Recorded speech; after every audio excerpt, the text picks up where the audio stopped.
I have a question for you. Are Jewish people illegally occupying Israel or parts of Israel or Judea and Samaria? I mean, people think that, and they have this perspective which really hurts our people. You know, Jewish people have a historical and biblical ties to this land. They go way back for thousands and thousands of years to Abraham, Isaac, and Jacob. You know this. But there's also, in certain places, even one city in the Galilee, where Jewish people have consistently lived, continuous existence here, living without being kicked out. So there's a few places. But what about, legally?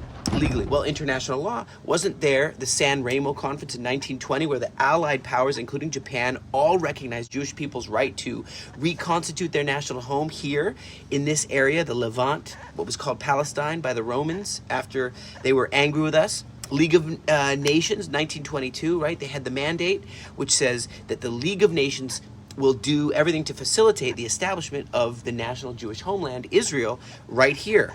Remember the UN partition plan in 1947?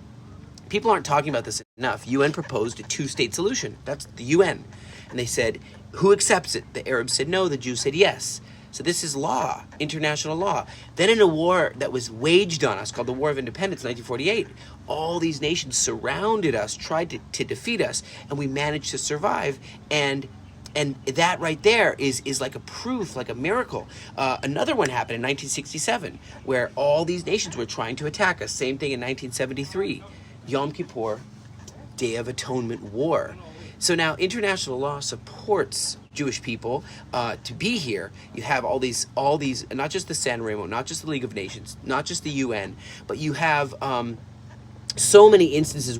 I think people just don't understand that the policies that we even have, security policies, checkpoints, it's trying to survive, trying to not die here. It stems from security needs mostly, not occupation drive.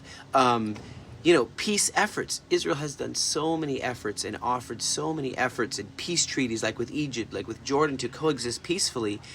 Often those efforts have been spat upon and rejected.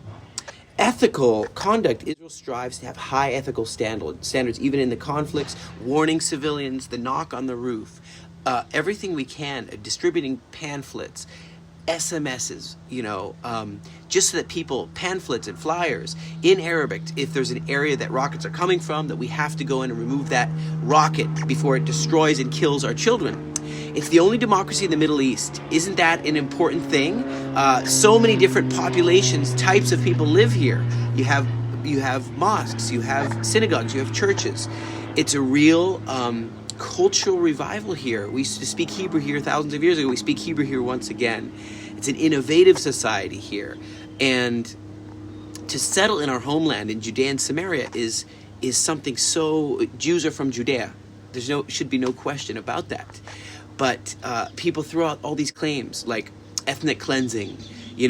Jewish people are here to ethnically cleanse everyone else away. That is totally not true. I mean, we're doing a real bad job at it all this time, if that's the case, And so 160 UN member states recognize Israel, recognize we're not a terrorist state.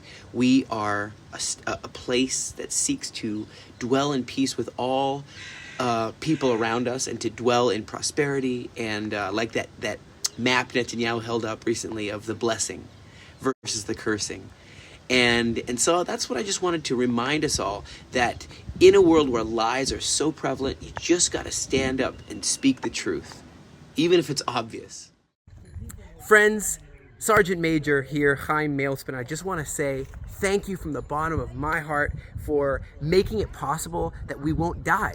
And we'll be protected from the snares of the enemy, from the rocket-propelled grenades, from the Shawaz bombs, and all the other things that we encounter both in the north in Lebanon and in the south in Gaza. And this tool, this is called the Evo thermal drone, and it is going to spot the enemy before they spot us. So thank you for giving, and let's get a few more for the people who really need it, who are on the front lines. God bless you.